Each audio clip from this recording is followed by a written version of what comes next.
Nakatanging ito sa unang team artist na sasabak sa blind auditions. Ako po si John McEarl Estrada, taga Parañaque City. Nung bata po ako, mga 7 years old, sinali po ako ng parents ko sa isang pageant. Nung nanalo po ako sa pageant, meron po itong kasamang free voice workshop at doon po ako natutong kumanta. Tinuloy-tuloy ko po yung pag-workshop. Actually po nakakanta na po ako sa Davao with Jovet Baldivino. This year po, graduate po ako as class valedictorian na tupad po yung pangarap ko na makapag-speech at makapagbigay aral sa mga kapwa ko. Para sa akin po, importante education kasi po, madadala natin to sa araw-araw nating pamumuhay.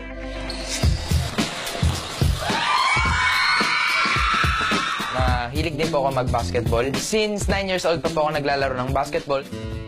Pero si Miko, hindi lang panalo sa mga kakayanan niya. Mas kabilib-bilib ang puso niyang tumulong sa mga kapatid nating Aita. Ambassador of Goodwill po ako ng foundation since 8 years old po. Yung foundation po yun, may Casillas program na tinatawag sa lahat unang kikitain sa concerts para makapag-ipon para pagpapatuyo po ng CR para sa mga katutubo. Aba, mukhang complete package na tong si Miko sa dami ng kanyang achievements. Pero masama kaya sa listahan yan ang pagsabak niya sa The Voice Teens?